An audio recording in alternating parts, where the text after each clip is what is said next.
Ladies and gents, boys and girls, happy Wednesday, April the 26th, 2023. Hope you're all doing well. Chris Phillips here, your host of the Daily Crow of the Spurs Up Show. Appreciate you all tuning in. I see Justin Langford, John Edward, Bruin Nation, Xavier, Will Hall, Travie, Cody Gaskins, GA. What's going on? Also those who are in the Big Cock Club Discord, over the TDC Questions channel. The TDC Questions channel, be sure your questions are answered there. We are live, rock and rolling, taking your questions, comments, calls, 843-790-3377. That's 843-790-3377 here on this Wednesday. Of course, as always, guys, TDC brought to you by our friends over at Prize Picks. Go down the Prize Picks app or go to prizepicks.com. And when you do, use the promo code TSUS to receive a 100% instant deposit match up to $100. Guys, you can play literally anything and everything, college sports, pro sports, you name it, they've got it over at Prize Picks. So many fans and listeners of the Daily Crow have made tons of money with our friends at Prize Picks, and you should as well. So again, go download the Prize Picks app or go to prizepicks.com. When you do, use the promo code TSUS to receive a 100% instant deposit match up to $100. Be sure to check them out and tell them that Chris from the Spurs Up Show sent you. Guys, also, be sure to get your questions, comments, calls in today, because this is the last Daily Crow until next Friday. Till next Friday. So over a week without TDC, right? Tomorrow and Friday, we'll be on the road. We'll be on the road to Myrtle Beach, and we'll be in Myrtle Beach, enjoying the Myrtle Beach Gamecocks and everything Myrtle Beach has to offer. And then Saturday, we are departing on a cruise. So I'll be out of town till next Thursday. So we will not have TDC tomorrow, Friday, or up until Friday of next week. So going to be a bit of a hiatus from TDC. So anything you got to say, anything you want to get out there, today's the day to do it. 843-790-3377. Yes, John Edward. Let's go ahead and get in your questions. Yes, Auburn with the worst ERA in the conference. Worst ERA in the conference. Yeah, should be a fun weekend for the Yardcocks. I've actually already recorded the podcast for tomorrow. Already locked in my prediction. You guys will have to wait until tomorrow for that. But I think it'll be a fun weekend for South Carolina, no doubt. I mean, again, you look at Auburn. I actually talked to, so our guy, AUPPL, he's the one that does all of the series graphics for me. He is an Auburn fan, if you didn't know that. And I asked him, I said, what is Auburn's weekend rotation? I was like, I got Tommy Vale on Friday, and I got no clue. Was trying to put notes together for the show. He said, your guess is as good as mine. It will probably be Vale, Christian Herberholz, and then lots of prayers on Sunday. That is coming directly from an Auburn fan. So they have been abysmal. Their SEC ERA is even worse. It's over 7. It's the worst in the SEC. So you would certainly think South Carolina should have a field day swinging the sticks, especially at home. Madison, I'm doing well. Thank you. My guy Bruin Nation says, what? TDC from the Atlantic sounds great. Bruin Nation, I do have internet in the room, but I got to be honest, Bruin Nation. I love you, but 2 hours of TDC while I'm on a cruise ship, my man. I think my family would get pissed at me. They'd be like, all right, seriously, come enjoy this with us, right? So I'm doing the podcast. I'm going to do the podcast from the cruise ship, which I'm very excited about, but can't swing TDC, Bruin Nation. Also, I don't trust the internet on the ship. I really don't. To do the live streaming and all that, I just do not trust that setup. Would be cool, but I don't trust the setup. So, sorry, you got to wait, Bruin Nation. Braddock, what's going on? Appreciate you tuning in. Travis says, we just need to stay locked and loaded. Don't take any of those SEC teams for granted. Yeah, Travis, that's, I'll go ahead and spoil this for you. I talk every series, my key player of the weekend. Well, here's a bit of a curveball for you. My key player of the weekend is not a player at all. My key Gamecock of the weekend is Mark Kingston. And the reason is keeping this team locked in and keeping this team focused on the task at hand. Listen, last weekend was great, right? An emotional series victory. Number 3, Florida comes to town. Rowdy Roosters are out and about, fired up, if you will. And you get the series sweep, right? It was reflected in your play, how excited you were and locked in you were to take down Florida. Now, Can you take that intensity and that energy you had and carry it into this weekend? Auburn's not as flashy an opponent as Florida. They're not ranked number 3 in the country. They're not ranked at all, right? And you're expected to win this weekend. Everybody's expecting you to get a sweep. It's like, well, no duh, we're going to sweep Auburn. Mark Kingston, his number one job this week and going in the weekend is to keep this team locked in, keep them focused, right? This is a ball club having a lot of fun right now. You're seeing the David Cromer stuff in postgame with the bodyguard thing. You see how this team acts on the field, in the dugout, and in the clubhouse. This team's having a blast. It's all about maintaining that focus, because if you let off the gas for even a second, any team in this conference can beat you. I don't care if it's Auburn with the worst ERA in the SEC. I don't care who it is. Any team can beat you. If this team brings that intensity it had last week, and hell, nobody is going to beat them. Nobody's going to beat them. But it's about bringing that intensity, not letting maybe some of the comfort set in of, we're this good, we earned it. Let's start patting ourselves on the back. Let's start reading our press clippings and looking at social media, and everybody's talking about how good we are. Now we're a top 5 team. Not letting that creep in. This team stays locked in and stays focused. It's going to be a really fun weekend, all 3 games. But if you let off and you have a lapse in concentration, even for just a second, a team like Auburn can beat you. So my key Gamecock is Mark Kingston, because it'll be on him and his job to keep this team and remind this team of that, but keep them locked in, keep them focused. And again, if you do that, it will be a very fun weekend at the Yard. So there's nobody that's going to argue. I mean, listen, on paper, South Carolina should wax Auburn. All 3 games. They should wax them. But baseball is a funny game, and it doesn't always work out that way, especially if you even for a moment take your opponent lightly. That's all I'm saying. That's all I'm saying. Hey, we should all expect to beat Auburn. No question. I mean, Auburn's not very good. You should absolutely expect to beat Auburn. So stay hungry. Yeah, the job's not finished yet, Trevi. Indeed, the job's not finished, right? SEC, first place in the SEC East is on the line. Don't let it slip. Don't let it slip. So John Edwards says Cassis should be back. Are you saying that, or is Mark Kingston saying that? That's my question. I haven't seen anything from – I would assume Kingston's probably speaking to the media right now. I have not seen anything, though. Let's see. GA, thank you, sir. Thank you for the love, my guy. Thank you for the love, man. Going to be a good time. I can't wait for the cruise. I got to be honest with you. Can't wait for the cruise. Going to be a blast. I'm looking forward to it. Guys, hey, do not forget, tomorrow night, we close out the TSUS Spring Tour, calling on my Myrtle Beach Gamecocks. Very excited to hang out with you all. It has been way too long since I've been to the Myrtle Beach location. I've been to Myrtle Beach in general. Again, of course, at this time tomorrow, we'll be on the road. I will, guys, there's no TDC, but I will be joining Inside the Gamecocks tomorrow at noon, by the way, from the car. So I just wanted to let you all know that will still be taking place. Excited to chat with those guys as always. But, yeah, looking forward to it, man. Closing out the tour in style. Beautiful Myrtle Beach, South Carolina. We'll have all the merchandise for sale, of course, on hand. We'll do our Q&A session as normal. There's no game, right? So this is going to be more of a traditional tour event. But at 8 o'clock, the NFL draft will begin. So we can all watch that together, of course. Should be a lot of fun. Who is your favorite team going to pick? Unfortunately, I don't think there'll be any Gamecocks selected in the first round, but still, should be a lot of fun. We're hearing a lot of talk about Anthony Richardson and Bryce Young and Will Levis and where they're picked and what have you. So going to be a blast. Going to be a good time, and looking forward to tomorrow night in Myrtle Beach. Looking forward to a fun weekend as well. Going to be a blast hanging out with you all. And, yeah, excited for it. My guy Gray texts in, how do you think we finish in a 3-game series with Wake? I think the Gamecocks would take 2 of 3. I do. I would trust South Carolina's pitching to get the best of Wake, or to at least hold them down. But, dude, that'd be a fun series. That would be a very fun series when you just think about the talent on both sides and the lineups. I mean, that would be a blast.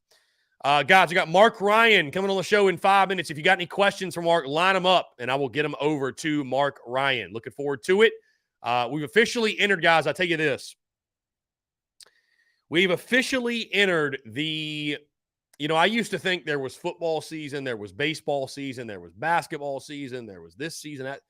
I've learned doing this, guys, there's 2 seasons. There are only 2 seasons. There's football season and there's the off season. And that's sad to say, but even no matter if you're a top 5 baseball team, for some people it's either it's football or it's not football. That's pretty much it.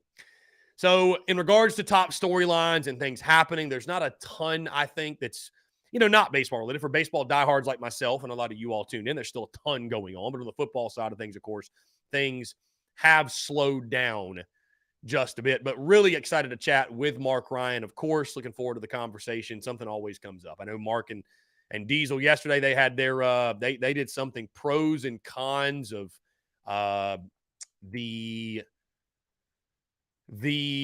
personalities of each of the state's coaches, if you will.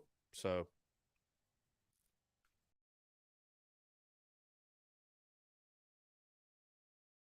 apparently Mark and Diesel tried out the coffee and mayonnaise concoction that Will Levis has made popular. And God, I'm not envious of them at all because that sounds disgusting.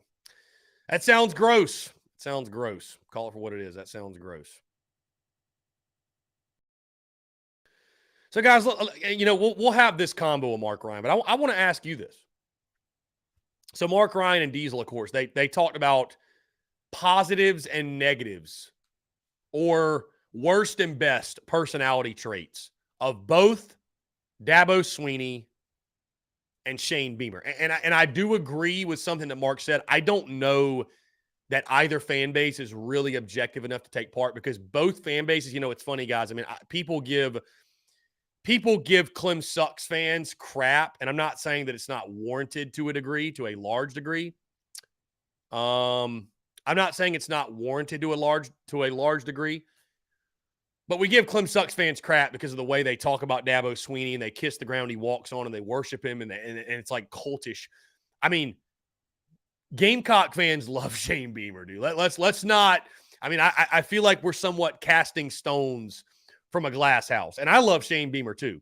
But I mean, I just said something as simple yesterday as I'm excited to see how Shane Beamer's relationship with the media evolves, because he's had some tense moments with the media. Let's just leave it at that. And dude, some people, not many, but you would have thought I was talking trash about Beamer and dragging his name through the mud. It's just not even remotely the case. So, I don't think it's I think the biggest thing, it's just a conversation that nobody wants to have, because nobody wants to say even one bad word or one even critical word about their head coach. But again, that is why I enjoy conversations with Mark Ryan, because he doesn't give a damn. And it makes electricity for content. And yeah, so I'm sure Mark will bring more of it today. No doubt. Brandon Ward, with the draft coming up, who's everybody's biggest number one draft bust? Mine's Baker. Baker who, Brandon? Maybe I'm not familiar with everybody going in the draft. Let's see. What is the latest? Let's see. The latest NFL mock draft. Let's see. So they got Anthony Richardson going the 5th overall pick to Seattle. Does Seattle need a quarterback? Guys, trust me, I'm not an NFL guy. Don't they have Geno Smith? Brandon Ward, Baker. Oh, you're saying who's the number one draft bust like ever? I thought you meant this draft. My bad. You saying Baker Mayfield ever the biggest draft bust? Well, I don't know. I think there are draft busts that are much bigger than Baker Mayfield. I mean, there's guys that have been drafted first round and weren't even in the league anymore. So I think there are definitely bigger busts than that. Guys, in case you missed it, the first action from the transfer portal. The first action from the transfer portal has taken place for South Carolina. Unfortunately, it's not an addition, it's a departure, as defensive lineman Demetrius Watson has into the portal. And Demetrius Watson did not appear in any sort of games last year. I think he was on the scout team. 6'3", 285 defensive lineman from Charleston, South Carolina, Fort Dorchester High School. He was the 15th best player in the state by Rivals in the 2022, right? That would have been the 22 signing class, I believe. Yes. Yes. So the 22 class, again, was a true freshman last year, worked with the scout team, did not appear in any games. He did take a red shirt in that season. Again, guys, Mark Ryan going to join us here shortly. I'm sure he'll have some thoughts on the NFL draft and where Anthony Richardson will be going. So Travis says, enjoy the trip. Thank you so much. Looking forward to it, guys. Again, this is the last TDC until next Friday, which is going to be weird, right? No TDC for quite a while. The podcast, though, will drop Monday and Thursday of next week as normal. Looking forward to it. There'll probably be no guest interview Thursday just because, guys, I don't really know that I have time to get a guest interview in there. But the podcast, of course, like I said, it will drop as normal. Looking forward to recording a podcast from a cruise ship. Again, that's something I've never done. So looking forward to it. That should be a lot of fun. Jacob E. says Richardson has the biggest upside of any quarterback in the draft, but he is raw talent and will need lots of time to develop. For sure. Lynn Turner, Johnny Football was a much bigger bust. That is very true. That is very, very true.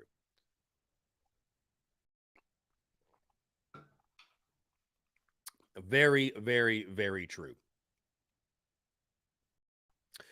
Lynn Turner says there are cola journalists who enjoy throwing shade at the Gamecocks. I have never understood why. My guy Gray texts in, how do I join the Big Cock Club? So it's patreon.com/Big Cock Club. Or if you go to any of our social medias and you click our social media pages and you click the link tree, our link in bio, you will see Big Cock Club. I think it's like the third link down. So pretty easy, pretty simple. Madison says you'll have a high audience waiting on your return. Yeah, I mean, I'll be excited, Madison, to get back after it. You know, I feel like, though, if there was ever a time to take a week off in the TDC or take a week off from TDC, if you will, this would be it, right? We're end of April, beginning of May.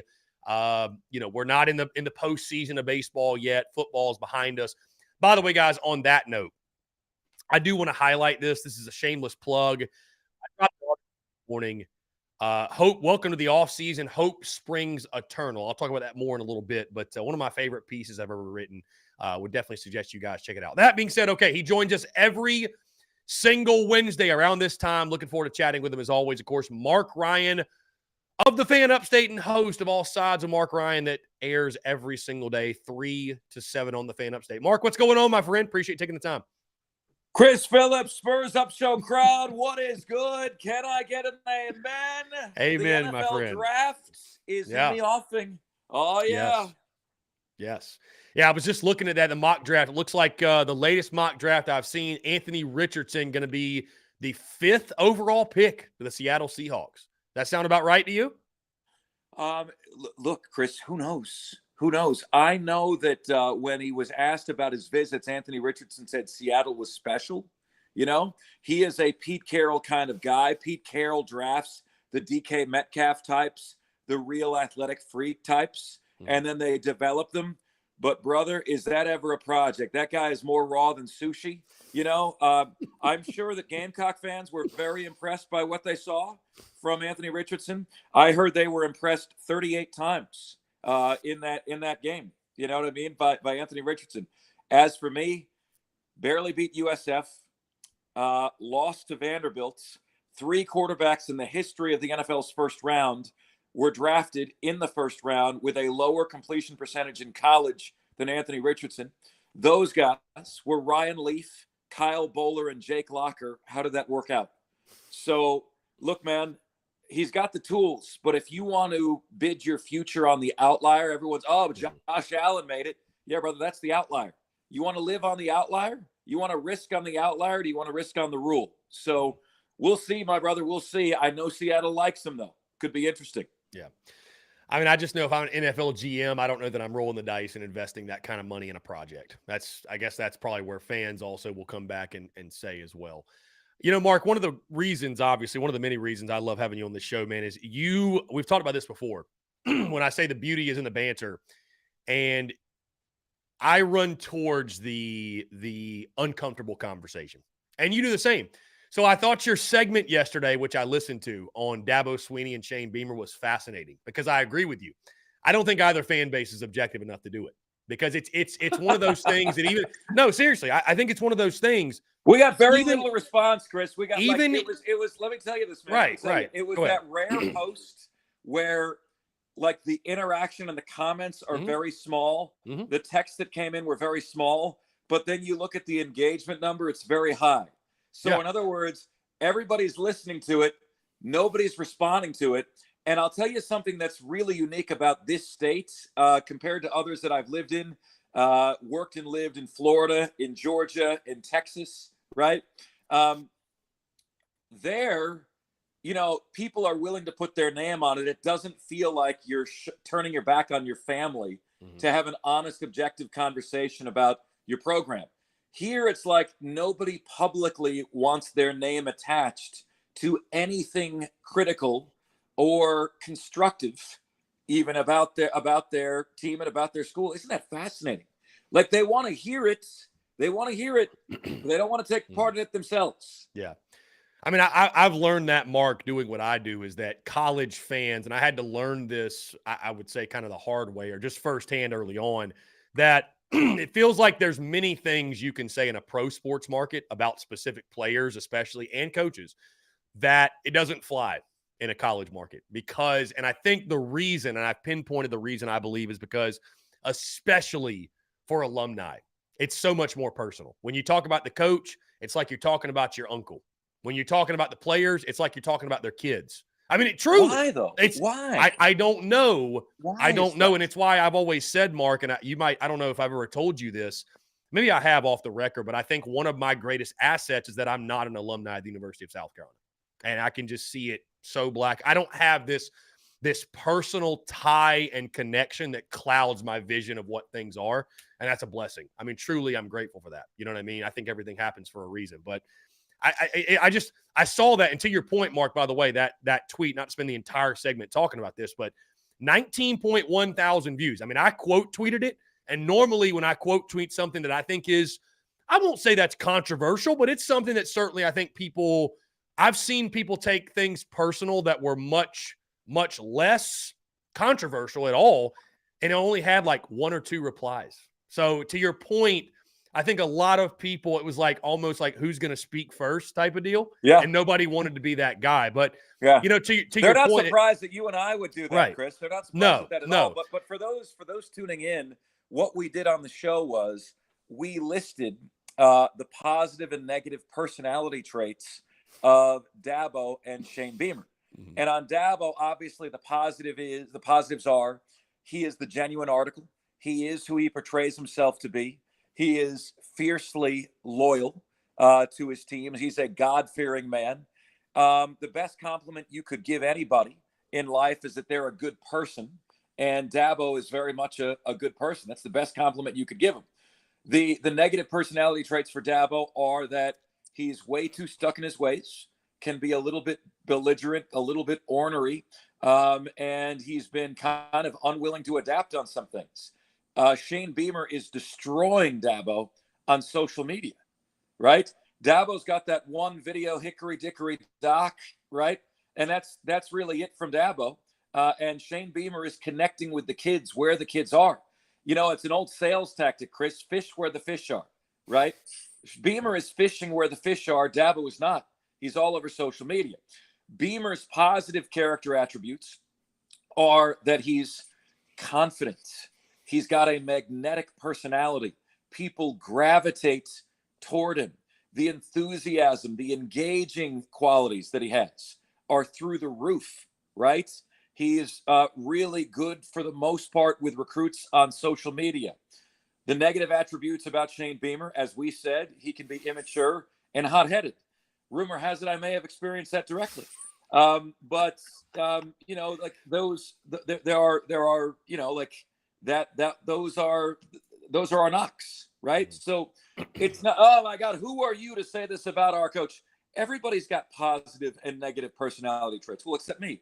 But I'm just kidding. No, everybody's got positive and negative personality traits, Chris. So, like, I don't understand why talking about them is taboo. And the numbers we've seen, Chris, is just like, whoa, very little replies, very few likes, tons of engagement numbers. You know what I mean? So, like, people are clicking on it. People are listening to it. People want to hear what is said here. But they don't want to stick their neck out themselves, which again is something, Chris, that is foreign to me. I don't get it.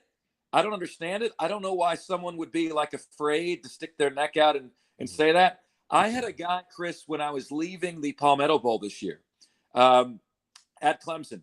I had a Clemson fan come up to me and said, "Mark Ryan, is that you?" "Yes, sir. How you doing?" Because, "Man, I'm pissed. Dabo should be fired."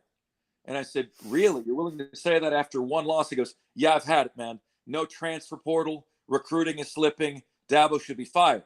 And I said, "What's your name, man? I'll make sure I credit you with that on the show." He goes, "No, man, I'm good." And he goes, "How about just your first name?" "No, man, I'm good."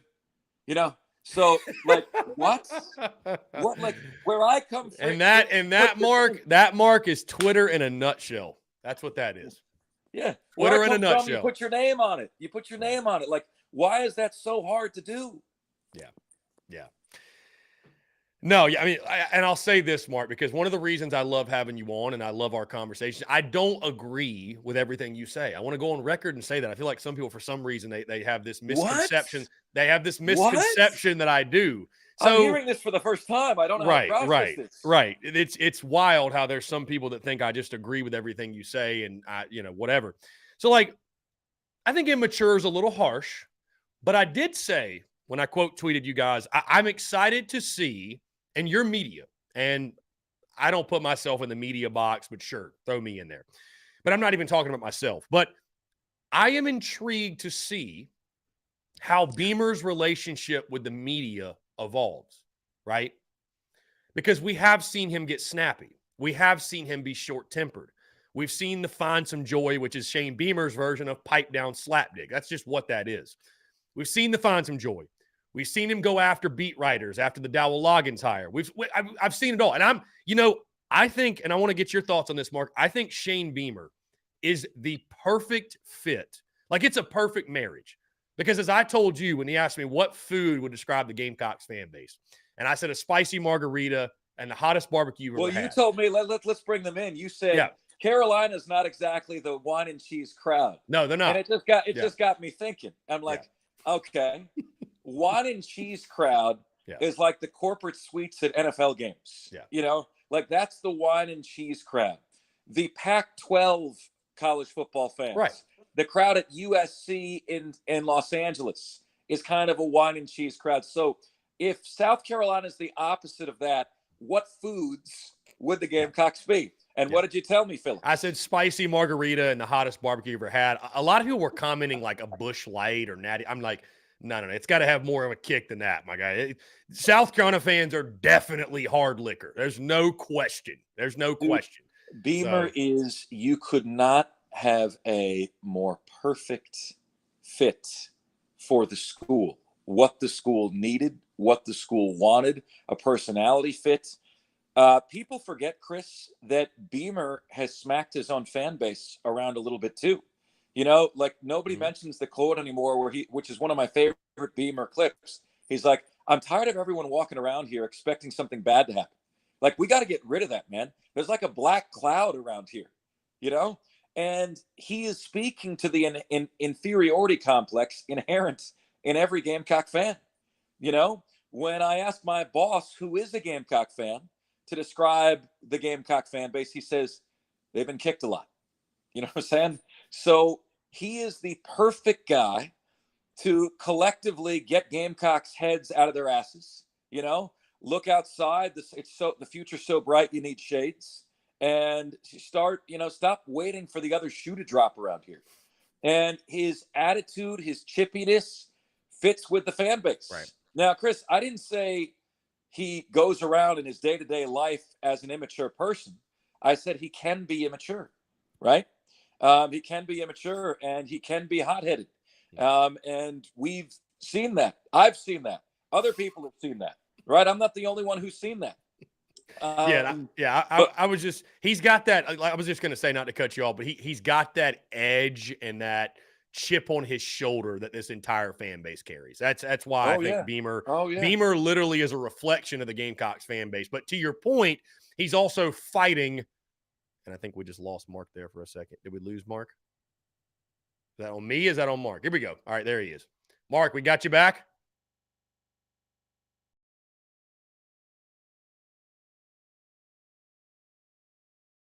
Mark, I for some reason cannot hear you. It's probably on my end. It's probably hold on. I'm gonna kick you and jump back in, Mark. Kick you and jump back in. I'm gonna refresh my side. Okay. Okay, it was probably on my end. We'll just get Mark back in here in just a second. Having good conversation. Always fun talking Shane Beamer. Always fun. Also, yes, I'm going to give Mark Ryan shit about the Florida series. I'm going to give Mark Ryan shit about Florida. Just give me 2 seconds when we move into baseball.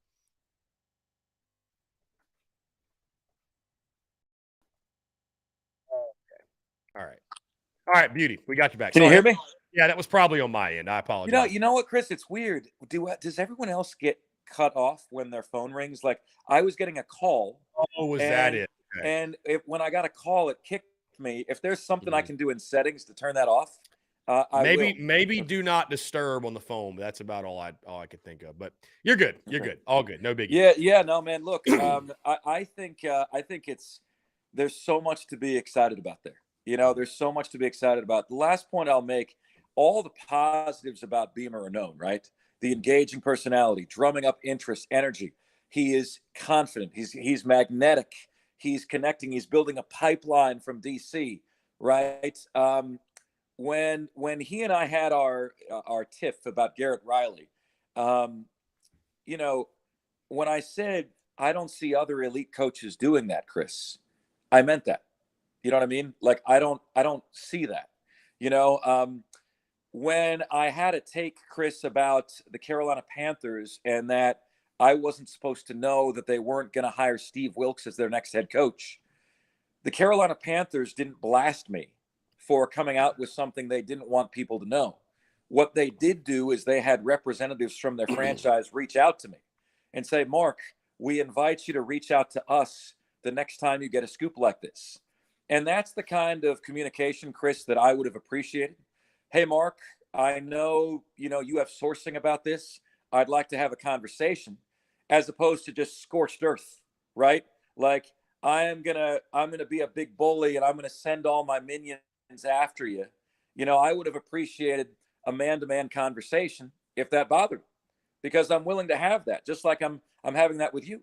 And that's what I'll say about that. Like the answer to, the answer to debate or strife or, somebody saying something that you wish they didn't is not to throw down fire and brimstone.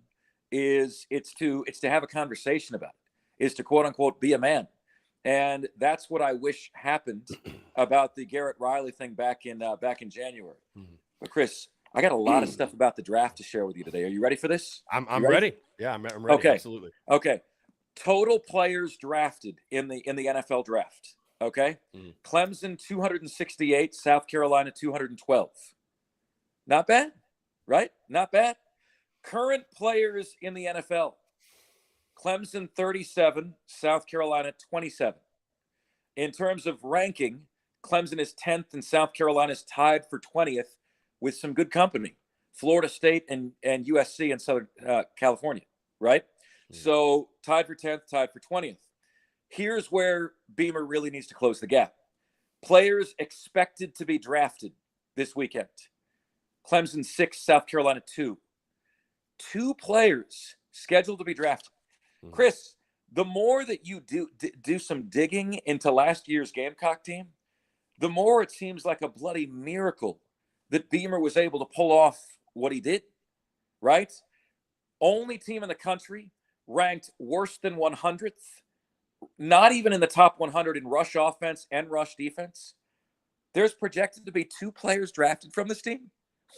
What? So who of the 3, I wonder, are they expecting to not get drafted? Because I thought, Cam Smith's a no-brainer. Right. From what I've heard, Darius Rush is probably a 3rd round. Are they saying Zach Pickens won't go? I haven't, to be honest, I haven't looked at like all of the mock drafts. Yeah, no, so I'm just genuinely curious. It's what I've seen, Chris. It's 2, maybe 3. Okay. So those are the 3. If there are 3, those would be the 3. Yeah.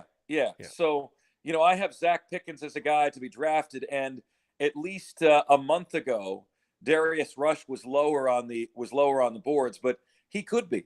Whether it's 2 or 3, right, Chris, The point. Whether stands, it's 2 or 3, if you got 2 or 3 players drafted, okay, and you Uh, and on top of that, you don't have a top 100 rush offense. You don't have a top 100 rush defense. You won at Clemson. You beat Tennessee with that. You know, like that's. I mean, it's if Beamer can make chicken salad out of that, imagine what he can do when he actually has chicken salad ingredients. See what I'm saying? Mm.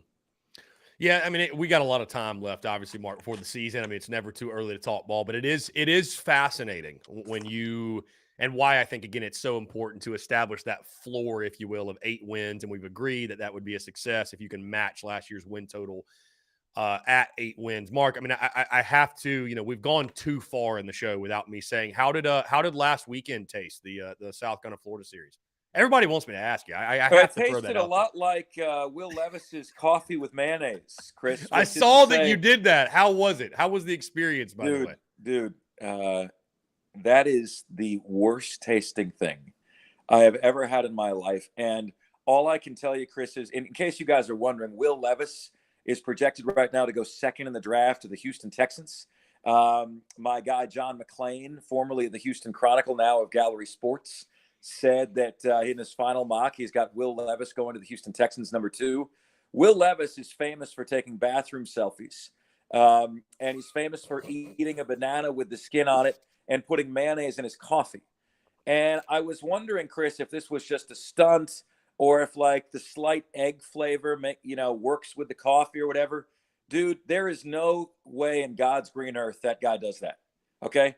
If you guys haven't seen the video, I've got it on my timeline right now. It's one of my most recent tweets. My producer Diesel and I, we did the Will Levis coffee with mayonnaise yesterday.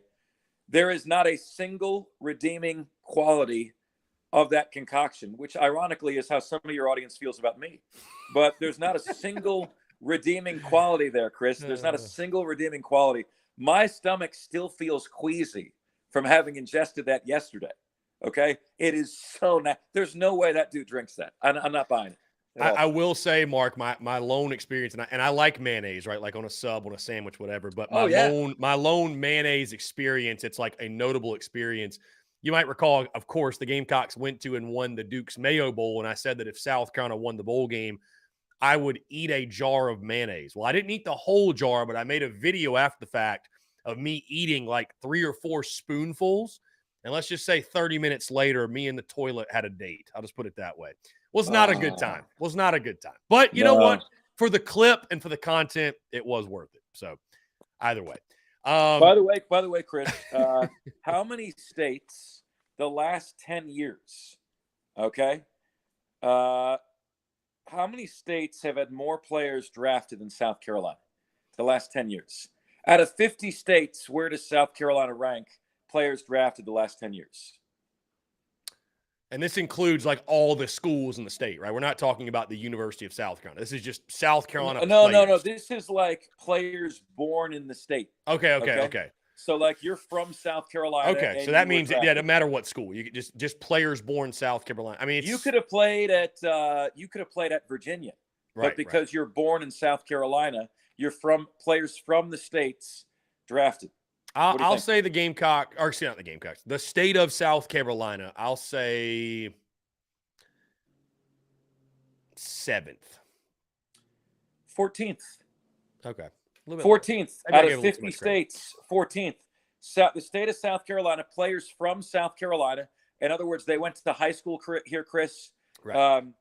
They have more players drafted than Oregon, Washington, Nevada, Arizona, Oklahoma, Nebraska, Michigan, Wisconsin, New York, and Tennessee. Okay? Who's number 1? Players, Florida, of course. Okay? Who's number 2? The top 3 is always the same. You know the Florida, top Texas, 3. Florida, Texas, Cali, I'd imagine. Florida, Texas, Cali. Exactly. Yeah. 1, 2, 3. Where's Georgia? 4? Where's Georgia? Who's number 4? Georgia? Who's number 4? Georgia. Yeah. Okay. Georgia's number 4. Dude, Atlanta alone has probably had as many drafted as like the state of South Carolina. It's followed insane. by Ohio, Louisiana, Alabama, North Carolina, Pennsylvania, Virginia, Maryland, New Jersey, and Illinois, because of Chicago. Before you get to South Carolina. Now, where the state wants to get, and this is something that's working beautifully for Beamer right now. He put a wall. He's building a pipeline from D.C. to Columbia. He's building a wall around South Carolina that even Dabo can't penetrate now. This state, Chris, has underproduced blue chip talent over the years, 4 and 5 star guys. This state averages about 3 to 4 players a year that are 4 or 5 stars. This year there are 6, Chris. If that trend continues, Dabo's going to be in trouble. And where South Carolina wants to get to, and this is where the Gamecocks really make hay, right? Like what we said when Beamer was hired, Chris, was, man, Muschamp couldn't even really recruit regionally that well. Dabo is recruiting nationally. Beamer's got to be able to recruit locally and regionally, and he's doing that. The next step for Beamer is to recruit nationally. Can you get the 5-star out of Cali, right? That's maybe a few years away still, but he's doing very, very well regionally. Where South Carolina as a state wants to get to, and with the inroads and the relationships Beamer is building, it's going to help them and then some. They want to get to where Ohio, Louisiana, Alabama, North Carolina are, Chris, in terms of talent production, right? In terms of guys that can be drafted. You know, South Carolina has more people in it than Alabama. South Carolina has a greater population than Louisiana. Why are those states producing more blue chip talent, more NFL talent than South Carolina? You tell me. I don't know what the answer is. We have more people here. They have more blue chip players. I don't know what the answer to that is. But when you can get to Louisiana's 103 players drafted the last 10 years, Alabama's 95 players drafted the last 10 years, that's when you're really going to see, I think, the Gamecocks truly pop. Right now, that number is 59 drafted in the last 10 years for South Carolina. 59, 95 for Alabama, 103 for Louisiana. The Palmetto State has more residents than either of those two states. It's time that the blue chip talent start representing that. And I mean, some of that, I mean, a lot of that's out of Beamer and Dabo's control, though, right? I mean, it goes back to like high school coaching and development and like what they're doing at the high school level, which, I mean, maybe those, Beamer and Dabo could have some influence, like when they're talking to the coaches and like, I'm sure they like have a lot of influence. Chris, here's what you don't realize. The South Carolina High School League is screwing the kids in this state. See, I'm not familiar. I'm not totally familiar with it all. So I'll give you an example. Why are Clemson's quarterbacks coming out of Georgia? Because in that state, the coaches can work with the prospects year-round. And here, in this state, that you cannot. That is an archaic South Carolina High School League rule. When you heard the stat of Deshaun Watson, doing a high school camp when he was in 8th grade and going 21 for 25 against the varsity as an 8th grader, Chris, it was because he was getting year-round quarterback training and tutelage. 8th graders don't normally do that. Well, in this state, 8th graders are 8th graders. And it's because the South Carolina High School League doesn't allow them to do that. So what does Dabo do? Dabo goes to other states to get his quarterbacks, right? And it's not good for the kids. Chris, in baseball, there's traveling baseball. In softball, there's traveling softball. There's no rules that limit when you can train and who you can train with. And in this state, there are. And it's archaic, and it hurts the blue chip production in the state, and it sucks. And believe you me, I've tried to have the South Carolina High School League on the show. They won't come on. They won't come on. They don't want this smoke, Chris. They don't want this smoke because I want to see this state produce talent on par with what I know it can do. Mississippi is far out producing our state in terms of blue chip talent. We have a greater population than they do. More people here than they do. No excuse for it. Chris, do you like, by the way I'm dancing around this whole Florida and South Carolina baseball series over the weekend? I'm gonna get there. No, I'm gonna get there. We're gonna circle. Whenever you try to get to that. Oh yeah, no, it's fine. It's fine. I've got all this great content for you, Chris, right here. Yeah. We're dodging the baseball series like Anthony Richardson dodged tacklers back in the 2022 season. On the note, though, Mark, I want to put you on the spot just a little bit, and I think it's a fun combo to have on the notes of the NFL draft. Not this year's, though, not tomorrow, next year's. But you look at this year's, all the quarterbacks, right? Hendon Hooker, Bryce Young, Will Levis, Anthony Richardson, The list goes on and on. The SEC quarterback specifically, though, Spencer Rattler is going to be one of those guys next year. I'll put you on the spot. Do you think he's a first rounder? The Gamecocks, by the way, let me give you some insight. They have not had a quarterback drafted, not the first round, not second, drafted, period, selected in the NFL draft since the 1990 NFL draft when Todd Ellis was picked. It has been a very long time. I think it's safe to say he'll be drafted barring a disaster of a season, but is Spencer Rattler a first rounder after the 2023 campaign? And this guy was once thought of as maybe the number 1 overall pick. Does he work his way to be a first rounder next year? Chris, it's interesting. And here's how I'll answer that question. In terms of the NBA draft, oftentimes they don't truly value what you did at the college level, right? For example, G.G. Jackson honestly didn't do a lot this year, right? In terms of production, Chris. Like, the numbers were not eye-popping. He'll be a top 15 pick in the draft. He'll probably be a lottery pick in the draft. The college production, or lack thereof, doesn't matter as much. The NFL, I think, goes way the other way.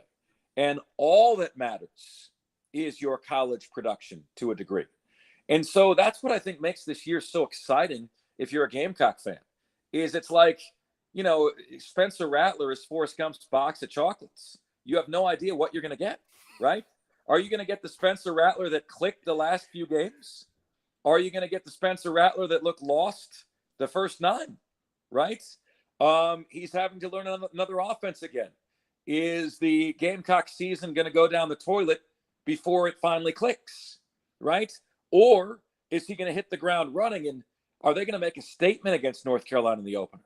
Like 38-17 Gamecocks over North Carolina. Wasn't even close, wasn't even competitive. Is the line on that game still Carolina by 1, North Carolina by 1, or like a pick 'em? It's UNC still 1.5, close, right? So my to answer your question, Chris, in a very roundabout way, is that I think a first round selection is within the realm of possibility, but it entirely depends upon the stats he puts up this year and South Carolina's record this year. Chris, I did a statistical comparison this year of the top 4 guys in this year's draft.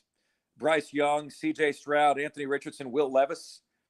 All 4 guys went 1-3 in their 3 biggest games, in their 4 biggest games of their college careers. All 4 guys went 1-3. C.J. Stroud was the best statistically in the 4 biggest games that they played. Bryce Young was okay. In Bryce Young's 4 biggest games, completed 59.5%. 7 touchdowns, 4 picks. That's okay. It's not great. It's okay. So, I'll turn it around on you, Chris. I mean, I think Rattler's going to have a good enough year to be a day 1 or day 2 pick, which would mean first, second, or third round. If he has an elite year where he's talked about a Heisman finalist, he could make his way all the way to a first round pick. But, I think more likely he'll be a day 2 pick. I think he's going to perform well enough that he's not going to have to worry about being 4th, 5th, or 6th round. I think day 2 pick is fair. I think maybe saying he's going to be a first rounder would be a little bit overzealous. And like you mentioned, the type of numbers he'd have to put up, we'd love to see it because I think the type of numbers he'd have to put up to be a first rounder. South Carolina's a 9+ win team. Like, really, truly, if he plays that well from start to finish. And I agree with you. I think at this point, there's maybe a little bit too many question marks, especially with the offensive line and a new offensive system, to say he's going to throw for 4,000 yards and 40 touchdowns. Like, I don't think you can go there quite yet. Especially, Mark, I'll be totally honest with you. Am I a little bit jaded because last year we built up all this hype and excitement for the offense and Rattler, and it was a disaster? I'm maybe admittedly going into this year with a little bit more conservative expectations for what the offense is going to look like. I'm just going to go ahead and throw that out there and say that. I'm not locking any predictions. My mind can change when I lock everything in July, but I'm not going to get burned again like I did last year. I can go ahead and just say that to you on the offensive side. Mark, finally, again, we're circling back to baseball, man. South Carolina, I will say, I'm on board. About this amazing draft yeah, right. No, I'm on board with you now, by the way, which, I think it's tough to say that, I think most would label a super regional season a great season, but with the team you have right now, it's got to feel like Omaha or bust, because this is the best team in college baseball right now, which unfortunately it's not about being the best right now. It's about being the best down the road when it matters. But South Carolina makes a huge statement. I mean, the way they just manhandled Florida. And I think, Mark, honestly, Florida's a good team. Like, I could see Florida being an Omaha team. I really could. But the Gamecocks just had their way. I think was proven this past weekend more than anything that Founders Park is going to be a hellacious place to play for any opponent. I'm not sure how much of the baseball you watched, but your overall thoughts, how does it feel? Kevin O'Sullivan can't win at Founders Park for some reason. Yeah, and the Gamecocks are good. Hey, breaking news, Gamecocks are good. Very how good. much of that environment at Founders Park is due to the spicy margaritas? How much? That Bush lattes, Fireball, I don't know what it is, but yeah, Look, I think man, it's a little bit induced. Look, Chris, allow me to make myself clear. That's my best Stephen A. impression. Okay. If the Gamecocks don't make Omaha, the season's a failure. The season's a failure. Okay. Don't give me this. Any year you make a super regional is a good year. Not with that team. Okay. Not with that team. That is a College World Series team, right? Look, Clemson football has elevated itself to the status where any year they don't make the playoff, it's not a success. They've elevated their standards. They say best is the standard. This year, best is the standard for the Gamecocks.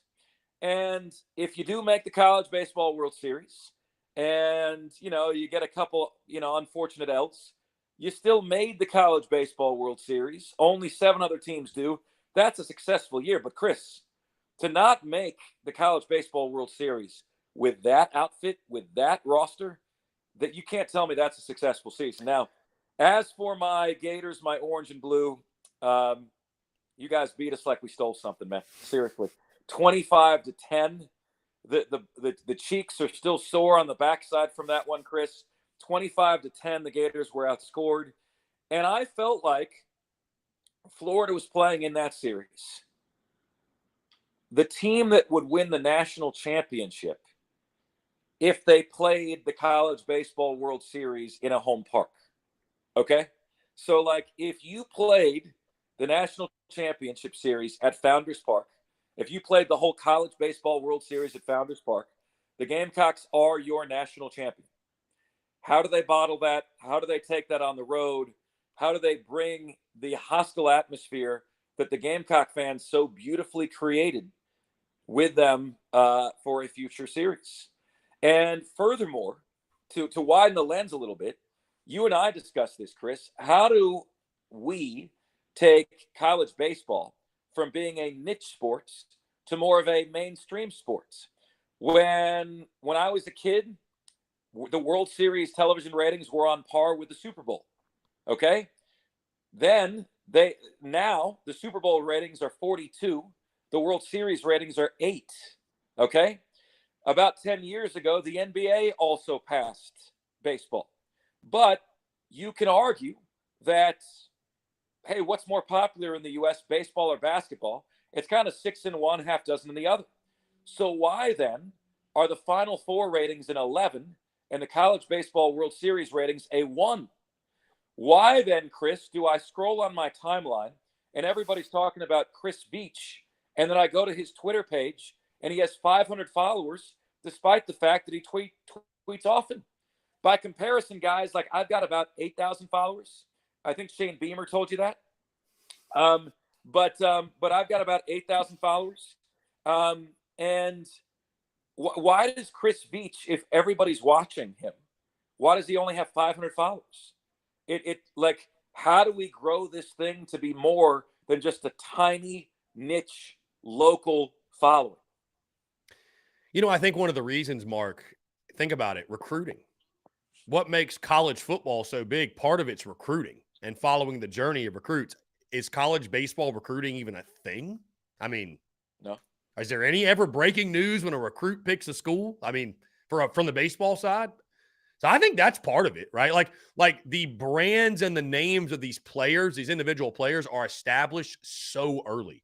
Like Nicholas Harbor hasn't stepped a foot on campus yet, And he already had so many fan bases following him. And then, of course, he chooses the Gamecocks, and all the fans jump on. Like, he's been a name for years. You know what I mean? And also, I was going to say the expansive rosters of a college baseball roster. That wouldn't make any sense because there's more football players on a football roster. So, yeah, I think the recruiting side, like, you don't have stars in baseball. Like, it's just, I think that's a big aspect of it, honestly, why individual players don't get more hype and hoopla on social media. I just, you know what I mean? Like, they also have like fractionated scholarships. You can get a quarter of a scholarship or an eighth of a scholarship and all that stuff. But, Chris Veach, Ethan Petrie, these are big time players. Mm-hmm. The whole baseball team has one player that has 1,000 followers. I don't get that. I don't get that, which tells me that the audience, that the fan base is small. Okay. The fan base is loud and boisterous, but it's very, very small. Okay. And, it doesn't make sense to me. I think it's being poorly marketed. The sport is being poorly marketed, and I'd like to see it elevate in stature. It's to the point, Chris, where the college softball World Series is doing better numbers than the college baseball World Series, right? So I think the sport is being poorly marketed, and it's a shame because there's some really exciting stuff going on. All you got to do is walk down to Founders Park to see it for yourself. Gamecocks, congratulations on the win. Okay. It has been at least a month since I've had a spanking that good. Okay. At least a month. Okay. Since I've had a spanking that good. So I want to give you guys all the congratulations in the world. Thanks for whipping our tails, man. I really do appreciate it. Mark, you're the man. It's always a pleasure. I appreciate you. I think Gamecock fans will take great joy in that. But no, seriously, I'm sure that South Carolina will. I wouldn't be surprised if they saw each other down the road. Hoover's just around the corner, and then, of course, we'll get in the postseason, College World Series, all that good stuff. But Mark Ryan of the Fan Upstate, 3 to 7 every single day. Mark, enjoy the NFL draft. I know you'll be following it very, very closely, and we will as well, my friend. I appreciate you. You guys do the same. Lynn, Travis, John, Justin, Rick, Madison, James, all you guys. Bruin Barbecue. Appreciate you guys. We'll see you next week. Take care. Mark, be good, man. Appreciate you. Thanks so much. Mark Ryan of the Fan Upstate. Always a pleasure chatting with Mark. It's some really great stuff. And again, Gamecock Nation will enjoy that clip of Mark eating crow, if you will, after the big series victory. Guys, that being said, let's go ahead and jump into our first break of the day. On the other side, I want to open it up for you, all of your questions, comments, calls, and more. You're tuned in to the Daily Crow.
All right, guys, we're back. Taking the questions, comments, calls. 843-790-3377. That's 843-790-3377 here on this Wednesday for the 26-23. I want to hear from you. Thank you so much to Mark Ryan for taking the time to chat, but I do want to hear from you on this Wednesday. And again, guys, the last TDC until next Friday, over a week off, because we will be out of town on vacation. So, again, just want to throw that out there, guys. Last one for over a week. So get your thoughts out there today. Madison, how does South Carolina become a leader in the recruiting market for baseball? Do fans need to step up and start following players? Is it on the university to change its tactics? Chris, you make a great point about baseball players not having stars beside their names. I mean, Madison, I think South Carolina recruits at a very high level in baseball. And I don't know that they need to change up a whole lot. You know what I mean? I think winning, I think this year is going to help a lot, showing players that Gamecocks baseball is back on the up and up. I mean, listen, man, this is a program that sells itself. Founders Park sells itself. The tradition sells itself. I don't see them having any issues in recruiting. So,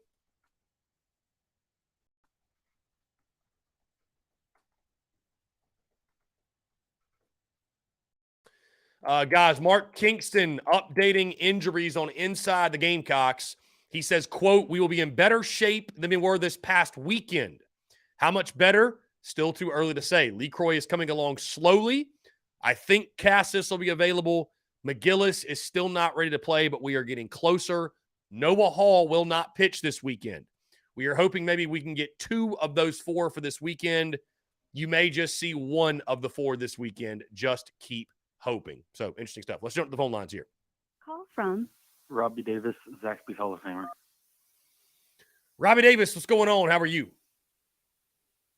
I'm doing good. Can you hear me? I can hear you loud and clear, man. What's up? Okay. Like you just said, right? Founders Park sells itself. In my opinion, and I don't want to try, I'm going to try my best not to sound biased, okay? But it's probably going to sound biased, but I really don't care. Founders Park is one of the best parks in the country, okay? It's the only college baseball stadium I've been to outside of Sarge Fry. And in my opinion, it is one of, if not the best facility for baseball out there.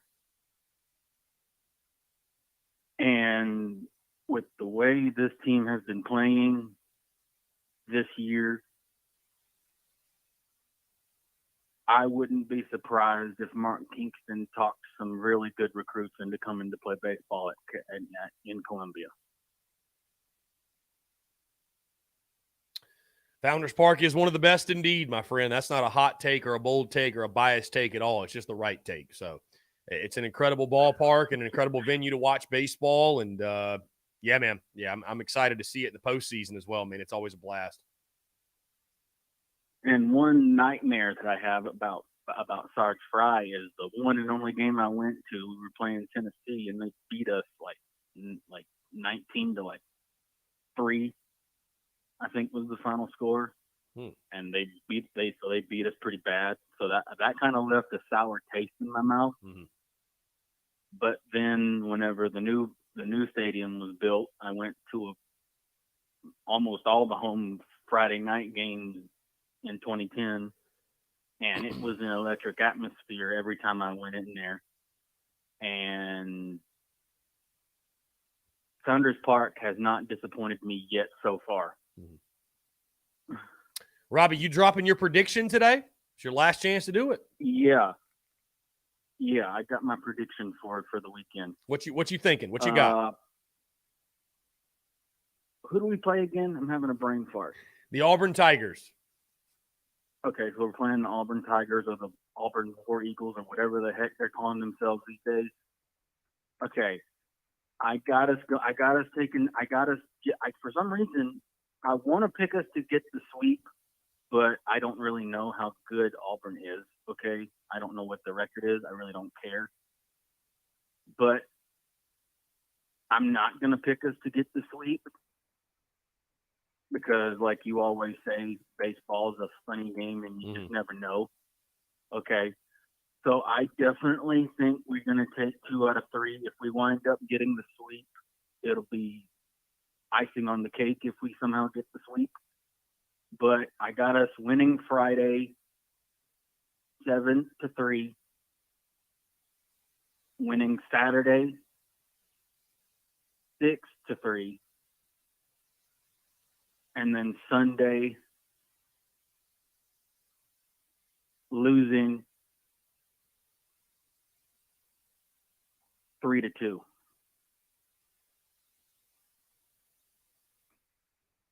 Okay, so winning 2 of 3, losing Sunday 3-2.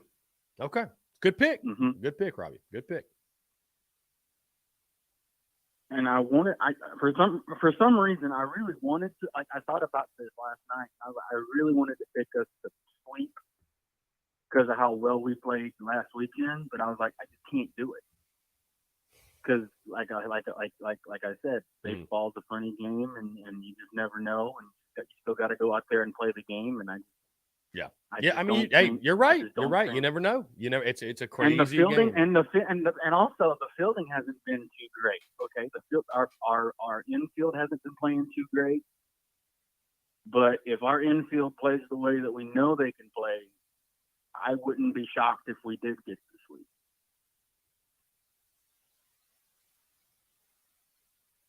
Be in the right position, and the infield's got to have the pitchers back. Because if our infield plays the way they played the last couple of weeks, we could lose this series very easily. Indeed. Should be a lot of fun, Robbie. Should be a lot of fun for sure. 2 of 3. I like the pick. Lock it in. Robbie Davis. Hey, man, it's going to be a long week without hearing from you, my guy, but I'm excited to get back, and we'll chat soon. For sure. And say, hey, don't do nothing too crazy on the cruise, okay? Leave the craziness to me. I'll leave it to you, my guy. I'll leave it to you. You're the man, Robbie Davis. We always enjoy hearing from you. I appreciate you. You too, buddy. Have a man. good one. Yeah, man. Take care. Great stuff from Robbie Davis. He locks in 2 of 3. Just a GOAT quote right here from CJ Stroud. He had a low S2 score or something. He said, "I'm not a test taker. I play football." I love that, bro. That quote's going to get used by everybody. I'm not a test taker. I play football. Guys, D1 Baseball has dropped their field of 64 projections. The Gamecocks are projected as the 3rd overall seed in their regional. They are projecting the Campbell Camels, NC State, and Army. Campbell would be a really tough draw. That's a good ball club. So that'd be a lot of fun. That'd be a lot of fun for sure. And those projections are out from d1baseball.com. Again, guys, 843-790-3337. Rachel says, "Hey, Chris, my son plays football for Liberty Middle School, and he's a big fan of yours. Wants to know when you'll be around the Greenville area." Again, Rachel, I live in Greenville. So tell your son I said what's up, and I appreciate the love. I appreciate the love for sure. Ethan says, Ethan Petrie's NIL evaluation's around 17,000 right now, according to On3. That's crazy, right? Like, maybe the best player in all of college baseball, $17,000. It just, it just doesn't move the needle like football. I mean, it goes without saying, but it just is what it is, man. Just is what it is. So let's see. Transfer portal is active today. A lot of guys hitting the portal.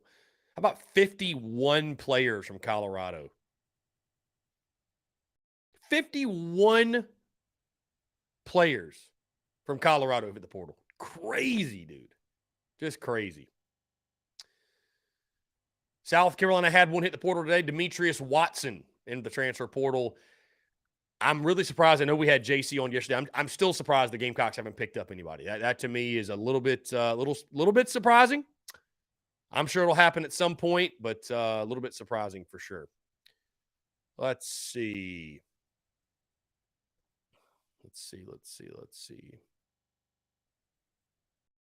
I respect Robbie Davis, by the way, calling in, making predictions, and having no clue who we're playing. Having no idea who we are playing. I mean, you really just got to respect the passion. You got to respect the passion. Let's see.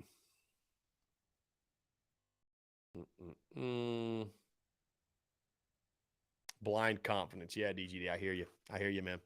DGD, hey, great conversation with your guy. Aaron Murray drops tomorrow. Great combo. I know some Gamecock fans will scoff and be like, Georgia quarterback. But if you did not know, Aaron Murray does great work with the Players Tribune. He's the president of that. He also does work for SEC Network, ESPN. So we talk SEC football, South Carolina football, a really, really fun conversation. A really fun conversation. Again, he is high on the Gamecocks. So I think you guys will really enjoy it. Madison, the show will not return. So the podcast will drop next week, Monday, Thursday. TDC will not return until next Friday, which will be what, May the 5th? May the 5th, yes. Cinco de Mayo. So we will return on Cinco de Mayo. We'll return on Cinco de Mayo.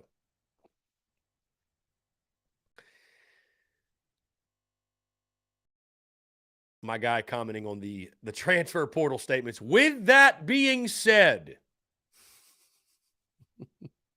isn't that funny? You always see these transfer portal statements where it's like, I love the school, I love the coaches, I love my teammates, I love this, I love that. With that being said, so just scratch everything I just said. I'm getting the hell out of here. See ya later. Ellis Robinson, hey man, heard you on WFNZ the other morning on the Mac and Bone Show. Nice interview. Thank you. I appreciate that. Thank you so much. I appreciate it. Had a lot of fun with the guys on Mac and Bone. Had a lot of fun with the Mac and Bone guys. So I appreciate them having me on. You know, they told me you're part of the family now, so we'll get you back on. So I'm excited for that. And Ellis Robinson, I appreciate you tuning in. You know, it was really, for me, I'm sure you heard this in the beginning, it was truly a life comes full circle thing. Because, you know, I started the business in Charlotte, right? January 2017. I lived in Charlotte from August of 15 to May of 19. So I started the business in Charlotte. And, you know, I would listen to that, you know, WFNZ. I would listen to Mac and Bone, right? When I was driving to my corporate job in Charlotte, North Carolina, before I ever even made my first piece of content for the Gamecocks or anything like that. And, to go on that radio station and go on that show as a guest, it was cool. It was really cool, man. It's not something I take for granted. Like, oh, you know, I should be getting asked to go on radio. Like, it was a cool thing and an opportunity that I'm grateful for, and I look forward to hopefully going back on soon. That was really neat, man. I mean, that just really neat. It's wild. So I appreciate you tuning into it, and again, I appreciate the guys Mac and Bone having me on. Guys, with that being said, speaking of content, by the way, I teased this right before Mark Ryan jumped on the show, but today we dropped an article, and I know I don't drop a ton of written content. Most everything I do is video or audio or what have you, but every now and then I'll get the urge to write an article. The one we dropped today, it's titled, Welcome to the Offseason, Where Hope Springs Eternal, right? I hope that's the title. I'm sitting here, I don't even know the title of my own article. Yeah, Welcome to the Offseason, Where Hope Springs Eternal. And this is probably, I would be willing to say, this is my favorite piece of written content that I've ever produced, right? Because we get to this time of year, even with baseball going on, it is the off season for football, the thing we love the most, the thing that we all love so dearly, right? It's the off season. And I know a lot of people say, I just can't wait for the season to get here, man. The next 129 days, I can't go by fast enough. But the purpose of this article is to highlight the things that make the offseason special. Because there are things. The offseason's a time, as I mentioned in the article, not to be rushed, but to be enjoyed, right?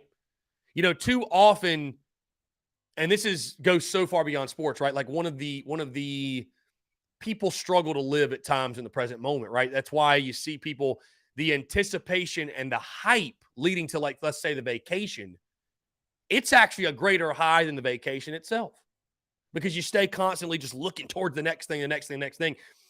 you miss the beauty of the present moment. You know what I mean? So people tend to do that when it comes to the offseason. They spend so much time looking ahead, like you miss the beauty of the here and now. And so I talk about that in that article and what makes the offseason special and the dreams of a season to come. And it's right, it's the hope, it's the optimism, it's the excitement, being in the summer, having those daydreams of a Pat Williams-Brice and game day and all that. And interesting little side note about that, guys, an interesting context to that article. If you haven't taken a chance to read it again, it's a shorter article, won't take you very long. It's special to me for this reason as well. I actually wrote this article April of 2014, all the way back. April of 2014, I wrote that article. And I was sitting there at the golf course. I was caddying at this time, working in golf, right? Just trying to figure out life. Didn't know what I was doing. I had no clue, right? I was lost. I was just lost. I was 23 years old. I was lost. Just didn't know what I was going to do in life. But I knew I loved sports and I loved creating content to some degree. And I was sitting at the golf course and I wrote that article on my phone because I was just so excited and I was so fired up for football. Right? Coming off the 2013 season, right? It was the off season going into 2014, right? Gamecocks have won 11 games 3 years in a row. I mean, you guys remember, right? The hype, the buzz, the energy. I mean, it was nuts. It was just flat out nuts. So my favorite piece of written content ever. Like I said, guys, I highly recommend you check it out and let me know what you think. So anyways, guys, that being said, let's go ahead and jump into the break. On the side, I want to continue to hear from you more of your questions, your comments, your calls, and more on the side. You're tuned in to the Daily Crow.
All right, guys, I'm back. Taking your questions, comments, calls. 843-790-3377.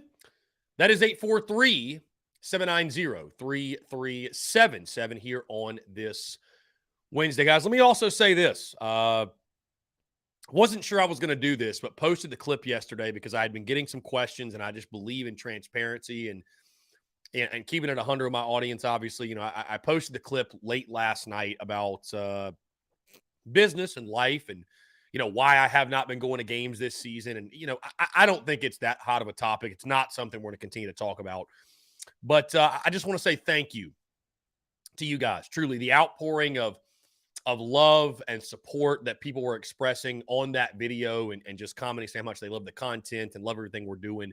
I just want to say thank you so much. It's cool. And it's honestly, guys, it's nice to see because normally social media is an incubator of madness and negativity and jealousy and envy and hatred. And so when there is positivity that shines through, it's nice. It's a good feeling. So I just want to say thank you all so much for the love, and it means the world. We're going to keep rocking and rolling and growing and evolving and doing our damn thing. So anyways, guys, 843-790-3377. I posed the question, guys, on social media. The dreaded letdown game seems to come with each Gamecocks football season. We've felt the agony time and time again. What's the most likely, quote-unquote, letdown game on South Carolina schedule this fall? I got Mississippi State, at Missouri, Florida, and then other. I tell you, I probably should not even put Mizzou. I shouldn't have. Because there's a good chance you're an underdog in the game. How can you call it a letdown game if you're not supposed to win? But I did put Mizzou because I think that's one that everyone expects to win. So Missouri running away with it, 68% of the votes, 586 votes in, 68% of the votes. Maybe Beamer can break that mold. Listen, maybe Beamer can break that mold. Maybe Beamer can, change that. Maybe so. Maybe the letdown game.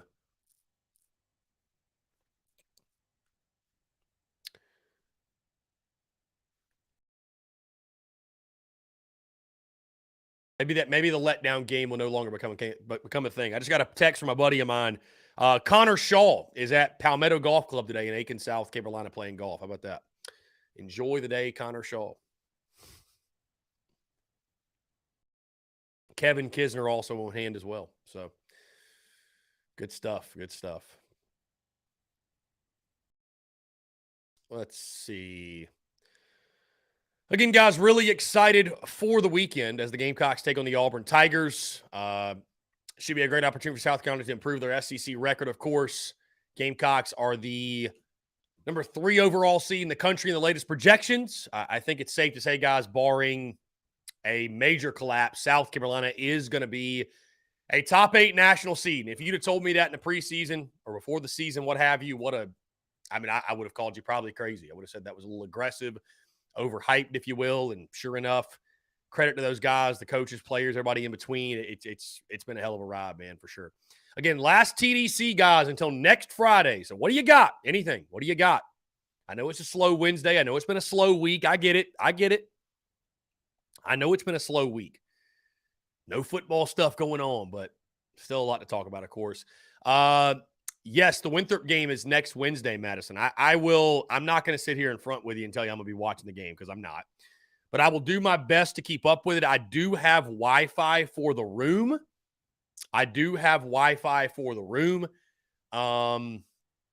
So I did that intentionally so I don't go completely off the grid because, guys, I mean, it's a blessing, too, that, like, I can't just go off the grid for 5 or 6 days. That would be too much. We're already not doing TDC, but I'm still going to drop the podcast. I'm not going to sit here and tell you I'll be posting quite as much as normal, probably be like 4 or 5 posts a day. I'm going to probably try to do it like in the morning, at lunch, afternoon, dinner, and right before I go to bed. You know what I mean? So I'm going to try to not be on my phone, leave the phone in the room.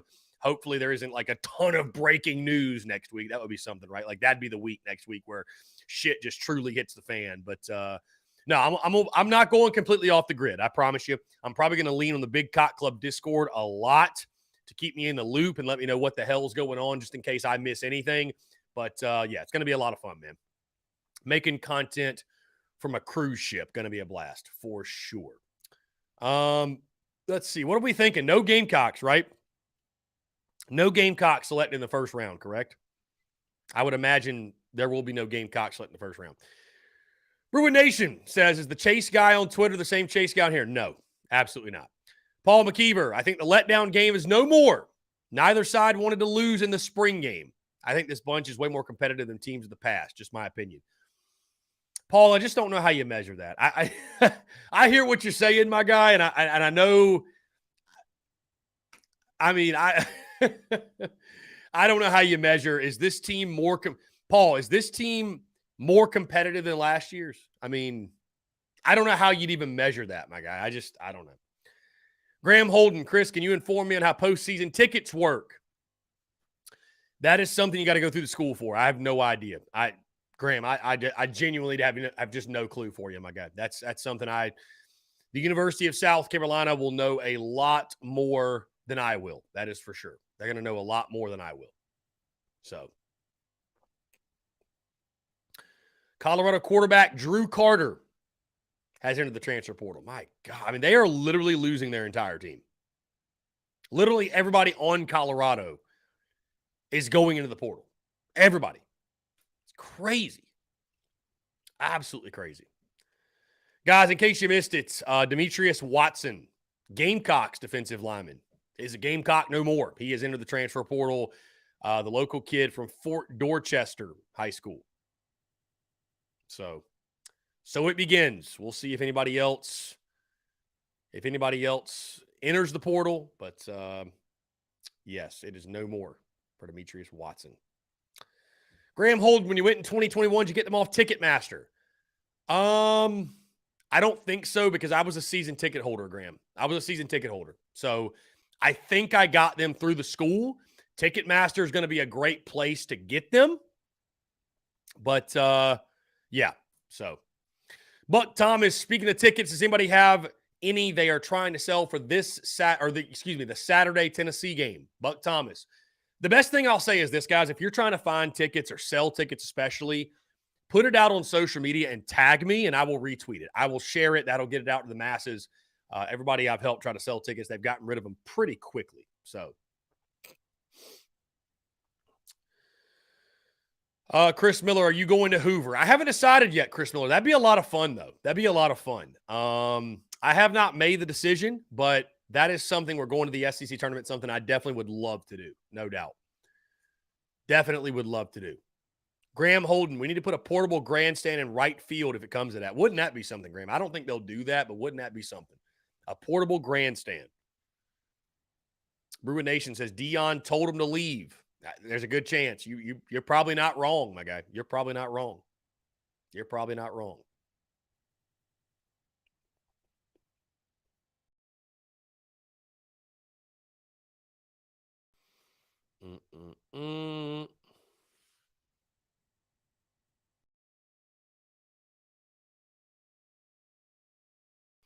Wow. Gamecocks quarterback Braden Davis has entered the transfer portal. Sources tell 24/7 Sports. That coming from Brad Crawford.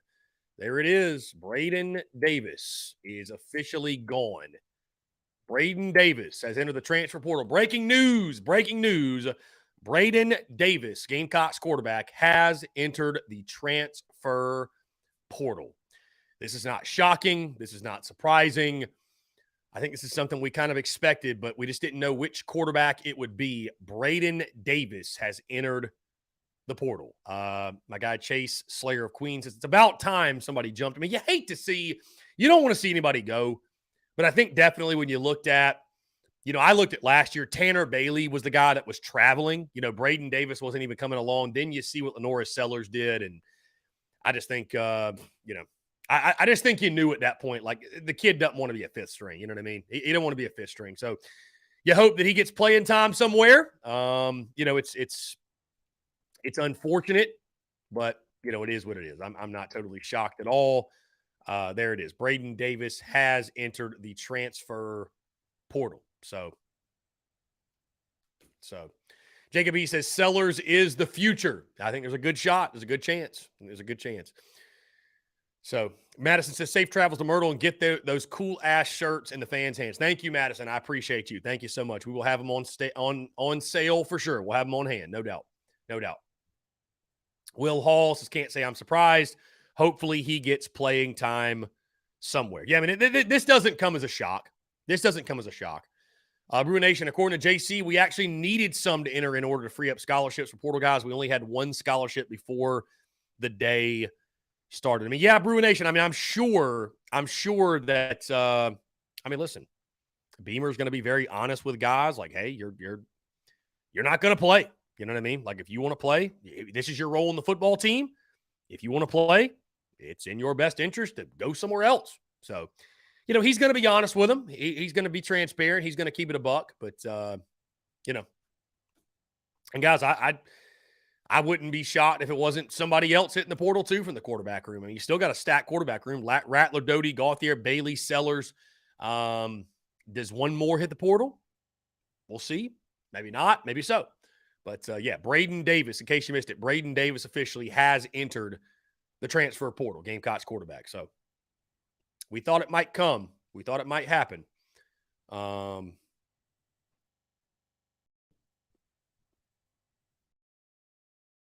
Yeah, not really surprising, guys. It's not surprising. So it's not really surprising at all.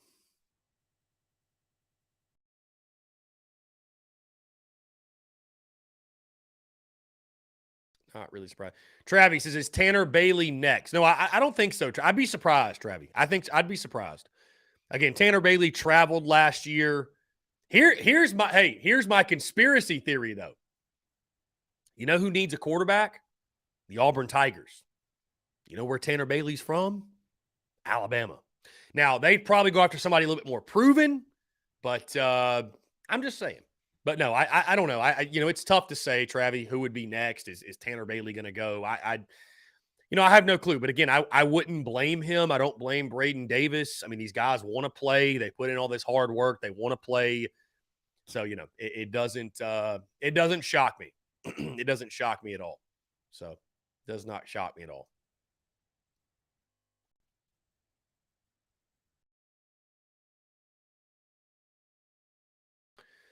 People commenting saying it just means that Lenoris Sellers is him. I hope he is. I hope he is him. I really do. Travis says maybe Gauthier. I don't think Gauthier, Travis, going anywhere. I think Gauthier is cool with wearing a jersey and drinking beers and hanging out with chicks and being a Gamecock. I think he's fine with that, my guy. And you know what? More power to him, my guy. More power to him. He's the Colton Gauthier is the Alex Moran of South Carolina football. That's it. If you don't know who Alex Moran is, go watch Blue Mountain State. Colton Gauthier is the Alex Moran of South Carolina football.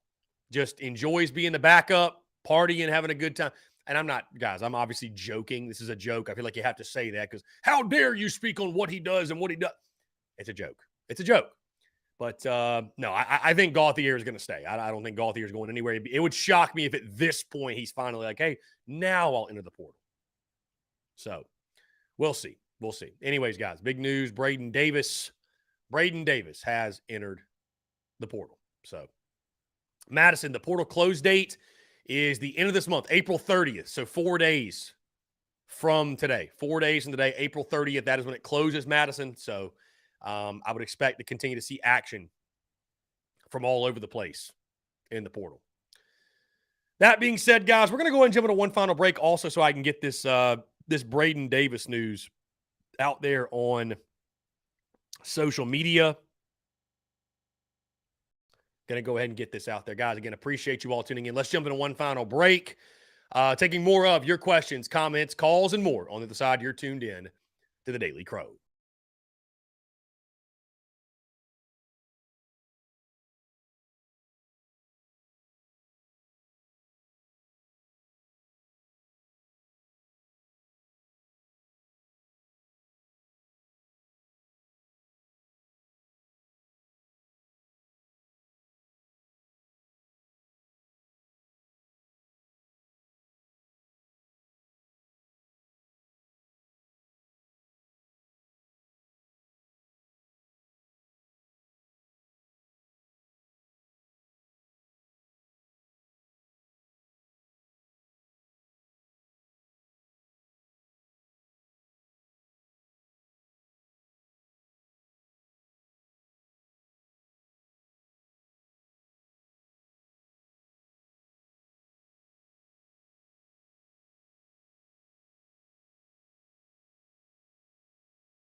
All right, guys, we're back. Taking your questions, comments, calls. 843-790-3377. That's 843-790-3377 here on this Wednesday. Was just testing, making sure we had the phone lines hooked up again. We got the news out there. Braden Davis has officially hit the transfer portal, which, again, is not shocking news. I mean, a guy that just flat out wasn't going to play. So, again, he's on to greener pastures, or just a better situation for him. And that is now 2 players on the day, which it's ironic because we just had J.C. Sherbert on yesterday, and he was talking about, the atmosphere and the environment so good, nobody wants to leave. And then about 24 hours later, 2 guys, the portal. So, I mean, it is what it is. You just never know. I mean, you just flat out never know. So, anyways, guys, want to continue to hear from you. What does it mean? What does it mean overall? Again, Braden Davis in the portal. What does it mean?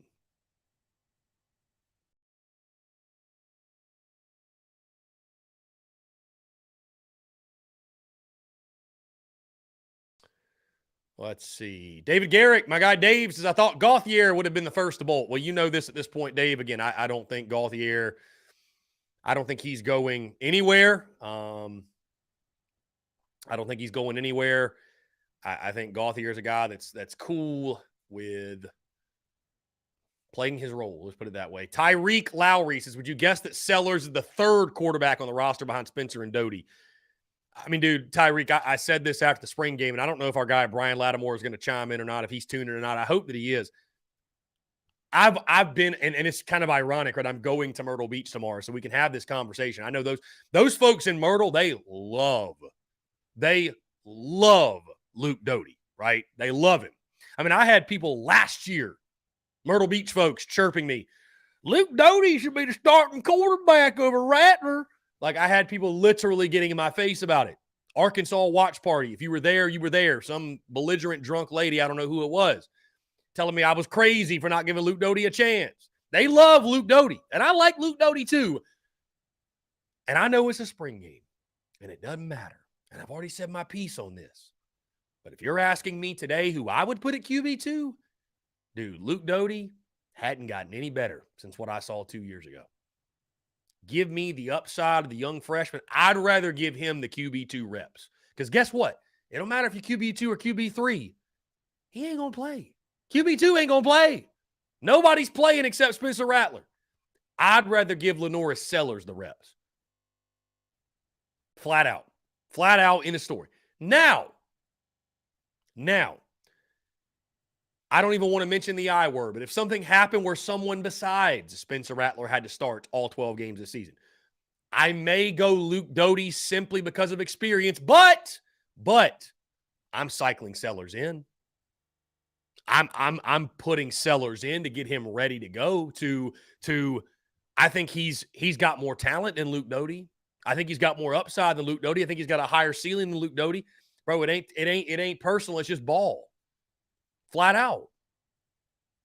So I know that it is a spring game, but God, Luke Doty looked terrible. He looked terrible. So I don't know, man. The good news is, again, QB2, it don't matter. But Luke Doty will probably never start another game here unless it's this year and it's by emergency.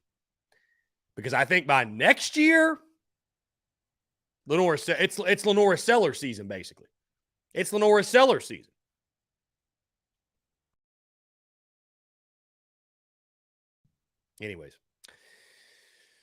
Anyways, Brian Lattimore, number 1 Luke Doty fan.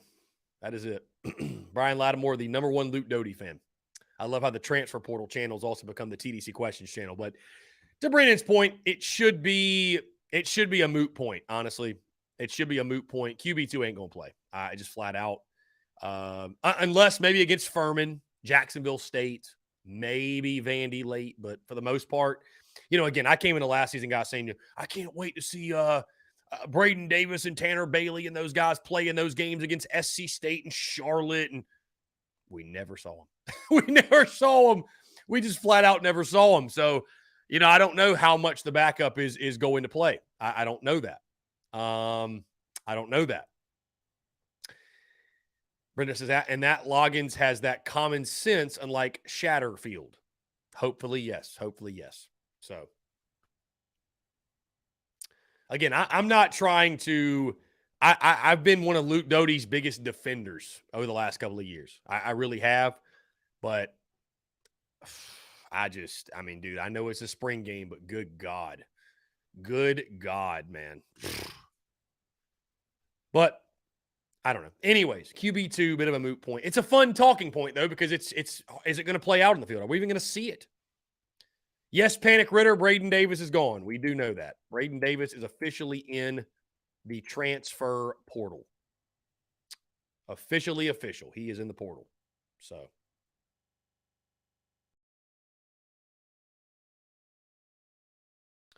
Which, not surprising at all.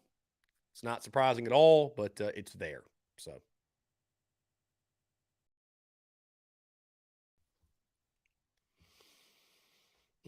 Anyways, guys, 843-790-3377. Do you have reactions to the Braden Davis news? Bruin Nation says this, and I wonder how Brian Lattimore feels about this. Doty should be on the field. He's an hell of an athlete. He should go back to wide receiver. Oh, the pride of Myrtle Beach is going to come down to Florence and whoop your ass, Bruin Nation. They're going to whoop your ass for saying that. Luke Doty's a quarterback, my guy. Or Mike Bobo was right about Luke Doty. Maybe he was. And it's no knock on Luke Doty, the person. And let's say this too. I don't think Luke Doty's a terrible quarterback. I don't. And if Luke Doty's QB2, guys, I have no problem with it. Like we said, this is the Spencer Rattler show. It is. This is the Spencer Rattler show. But looking at next year, when you've got, as we get back into the TDC question channel, looking at next year, when you've got Luke Doty, Lenora Sellers, Tanner Bailey, and Dante Reno all together, it's going to be interesting. It's going to be interesting to say the least. Going to be interesting to say the least. For sure. Frank says he's not a running back by any chance, is he? He is not. He is not.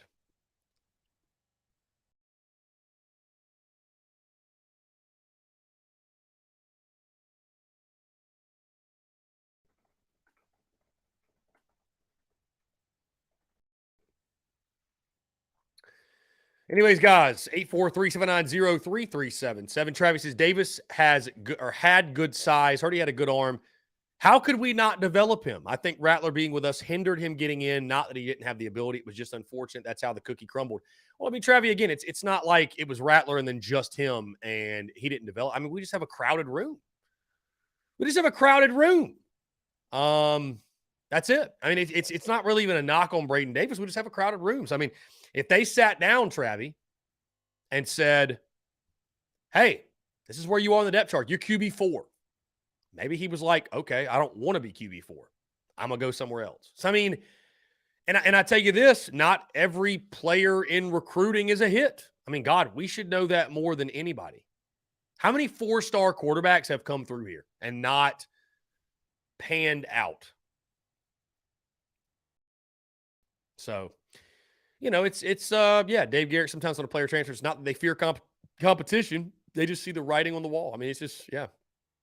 And I think the coaches too, guys, with the portal. I mean, I would imagine this. Like, I would imagine coaches, and because you couldn't make a long living if you weren't doing this. I mean, they're very transparent, right? They're very transparent. They're very forthcoming about just, this is your role. Do with that information what you will. We love having you part of our program. We'd like you to stay, but do what's best for you, right? The last thing you'd want to have is a reputation of being a program where you lie to players just to keep them in town, right? So, I mean, yeah.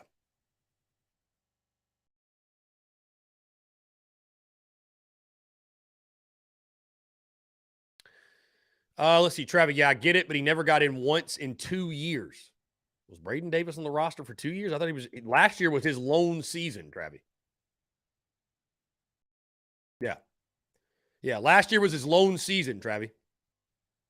He did not see any game action. He worked on the scout team. So, I mean, Spencer Rattler was your quarterback. That makes sense he didn't get him. He was QB4, I believe. Maybe QB5 behind Gauthier. So, no, he didn't get in. That doesn't shock me at all. So, you know, it is what it is, man. The portal giveth and the portal taketh. I mean, guys, there should be no fan base in the country who loves the portal more than South Carolina fans. Like, when you think about the portal has single-handedly sped up the building process for Shane Beamer by at minimum, I'd say 2-3 years, at minimum. Because normally you don't get a quarterback like a Spencer Rattler. You don't get a receiver like a Juice Wells. You don't get these kind of guys immediately. It takes years. Normally, like, you know, when you didn't have the portal, it take by year 4 or 5, we'll get it going. Not year 2. Not year 2. Portal's been a huge help to Shane Beamer in this program. Travi, Braden Davis joined the squad January of 2022. 2022, my friend. His lone season was last fall.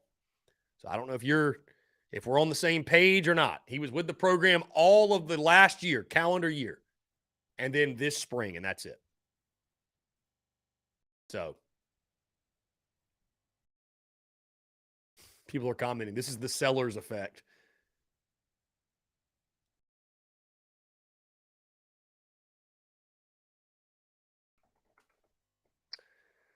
The Lenore Sellers effect. Paul, Juice was indeed a steal, my friend. I do agree with you. He was, you know, what people thought about him coming out of James Madison, whatever, right? Whatever. The Gamecocks, I mean, a great job. I mean, South Carolina continues to evaluate this talent at a quote-unquote lower level school, and guys keep panning out. So guys keep panning out. We'll see if Mario Anderson can be the latest of that. Guys, we got a couple minutes to go. Again, a quick reminder in case you did not realize. No TDC tomorrow and Friday because we will be on the road tomorrow and Friday for our final spring tour stop, Carolina Ale House, Myrtle Beach. Podcast will drop tomorrow as normal, but no TDC tomorrow or Friday. Also, podcast will drop as normal next week. No TDC Monday through Thursday. So quite a hiatus. The next time we're on TDC will be Cinco de Mayo, May the 5th, Friday, May the 5th. Okay? That'll be the next time we are on TDC rocking and rolling. Also, Gamecocks baseball will play, of course, next Wednesday. We'll not be in town for that. And the next weekend series, Friday through Sunday at Kentucky. So, you guys stay up to date with everything going on. I will not be going off the grid, if you will, though. We'll have Wi-Fi in the room. Paid extra, by the way. I paid extra so I could stay in touch with you all. Just so you know. Paid extra so I can stay in touch with you all. So, I love you guys. Don't ever get it twisted. I love you guys. Don't ever get it twisted. For sure. So, looking forward to it, guys, tomorrow night, though. Myrtle Beach, a lot of fun. I'll see Brian. Hey, I'll see all the Luke Doty Gamecocks. I can't wait to hear from the Myrtle Beach Gamecocks why you think he should be QB1. And I can't wait to tell you why I think he should be QB3. Bring the energy, boys. Bring the energy. No, I'm kidding. I'm just messing with you. Whether it's Doty, Sellers, hey, we support them, what have you. We'll see. I mean, whatever. This is the Spencer Rattler show. So, Bruin Nation says he's QB4. Oh, God, Bruin Nation, they're going to come at you, my guy. Bruin Nation, don't you dare put that take on Twitter, my guy. Don't you put that on Twitter. They'll get you.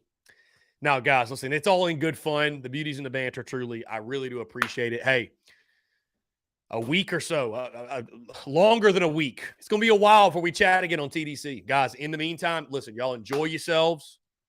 Take some time off to kick up your feet. Do whatever you like.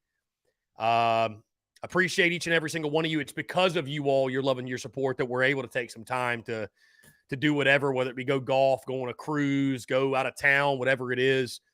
Thank y'all so much. Genuinely, man, I'm grateful for each and every single one of you. I truly appreciate it. Yeah, I truly appreciate it. Paul McKeever, great job. Now I'm going to go get me some Spurs up here. Hey, do it. TSUS.store. Go check it out. Guys, check out the podcast. It drops tomorrow. If you missed anything on TDC this week, you can go back and listen on our podcast feed. Drops every single day after the fact. iTunes, Spotify, Stitcher, Google Podcasts. And again, guys, thank you all so much for the love, for the support. You'll hear from me throughout the cruise. You'll hear from me throughout the vacay. And can't wait to chat with you guys soon. Guys, thank you all so much. Appreciate you all tuning in. Enjoy the rest of your Wednesday. And we will talk to you all very soon.